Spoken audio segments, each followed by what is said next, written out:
l'isolation, c'est vraiment faire un espèce de mur manteau de l'immeuble avec de l'isolant, que ce soit du polystyrène, laine de roche, laine de verre pour du bardage. Et le bardage, c'est vraiment un revêtement de finition type terre cuite, bois composite. C'est vraiment une valeur ajoutée. Bon, ça là, on est dans vraiment le très haut de gamme en termes de finition ravalement, mais c'est vraiment ce qui vient caractériser les façades.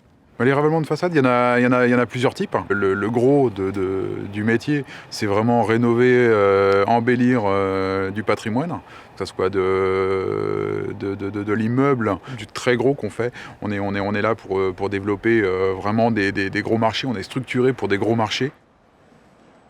On a une commande, un ordre de service, un devis validé par le client.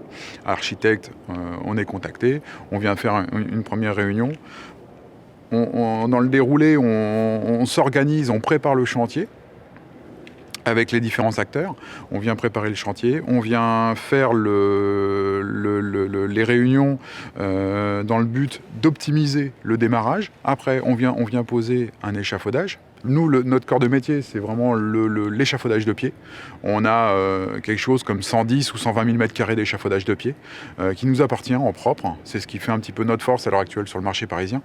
Et ça, on va, à l'aide de gens qualifiés, de techniciens spécifiques à l'échafaudage, faire le montage et après, on vient faire le traitement. Et ensuite, on vient faire les réceptions avec les différents acteurs, souvent architectes clients, pour faire valider l'ensemble de nos prestations et de notre travail. Le boulot, c'était le créneau à faire et à avoir ces 10 dernières années pour vraiment rester dans l'une dans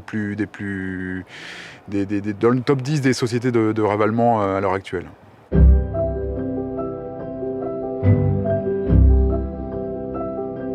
Alors pour les travaux de ravalement, d'isolation thermique ou de bardage, il y a d'abord une étude qui est réalisée dans nos bureaux pour ensuite répondre au cahier des charges du client. L'étude du bâtiment de Ricardo Bofill à Noisy-le-Grand, le Palacio, qui a été, il s'est retrouvé dans un film Hunger Games, et on était assez fiers de sortir cette étude puisque le bâtiment était très complexe. La spécificité du chantier de Boulogne, c'est que nous intervenons sur des balcons.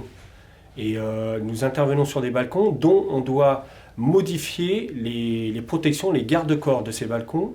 Et c'est très très compliqué parce que là, vous devez mettre en sécurité les copropriétaires pour éviter que dès qu'ils sortent sur leur balcon, normalement, ils doivent être en sécurité puisqu'on retire les garde-corps pour réinstaller d'autres garde-corps.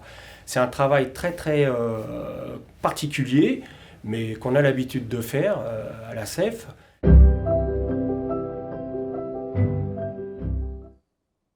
Il y a 6 gros bâtiments en briques naturelles, où là on fait les nettoyages des façades, les réparations des briques.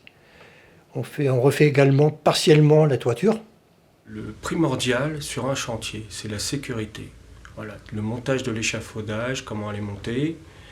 Pendant le montage, après, pour être sûr qu'un chantier puisse se dérouler dans de bonnes conditions.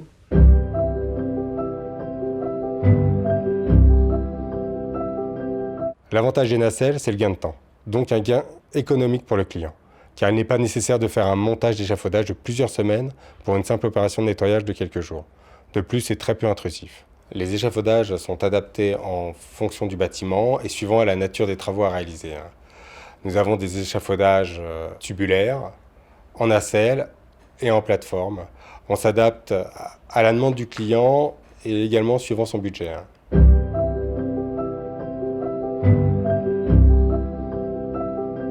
Être conducteur de travaux, ça consiste à faire démarrer les chantiers, les gérer en termes de calendrier, de personnel, les approvisionner.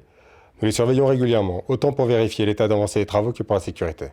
Le premier commercial de la société, généralement c'est le conducteur. C'est lui qui présente, c'est lui qui représente la société. Toutes les semaines, il y a un rendez-vous, c'est le conducteur qui est devant le client ou devant l'architecte. L'architecte, il a, on va dire, une enveloppe, une vague idée comment vont se dérouler les travaux, mais c'est à nous, derrière, de formaliser la chose, de passer du papier à la phase travail. On a un chantier à livrer, on va jusqu'au bout des choses. On apporte des réponses et on travaille étroitement avec les architectes, les clients, les coordinateurs de sécurité et les bureaux de contrôle. Ça peut être EDF pour effectuer un travail spécifique, une mairie pour des autorisations, ou même des locataires ou des résidents. Il faut que je sois le lien entre toutes ces personnes. On dispose de 120 000 m² d'échafaudage. Ce qui nous permet d'avoir une souplesse. On ne dépend pas d'un loueur, on ne dépend pas de matériel. On a une certaine souplesse dans l'approvisionnement de nos chantiers. L'échafaudage, c'est vraiment un petit peu, entre guillemets, le nerf. Le nerf de la guerre, c'est un peu le montage et surtout l'approvisionnement de l'échafaudage. Une entreprise de ravalement qui n'a pas d'échafaudage, il est un peu tenu par des sous-traitants, par des prestataires, des loueurs, et ça, il ne peut rien faire. Nous, on a notre matériel, on a des partenaires, et là-dessus, on arrive à répondre à une demande, même très forte. On vient vers nous pour notre capacité à répondre à un gros marché.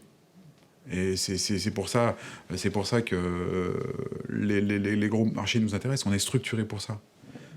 On a signé, on a pris le chantier, on va jusqu'au bout. On a un boss qui est là depuis 30 ans, ou peut-être plus. Moi et mes collègues, ça fait entre 20 et 25 ans. Tout ça forme une espèce de cohésion et de famille qui fait qu'on peut répondre à la demande sans inquiétude. La grande force de SEF, c'est qu'on a des gens qui sont nés ici, quoi, presque. Et on est comme une famille, puisque ça fait une bonne vingtaine d'années qu'on travaille ensemble, quoi. On est un peu en famille.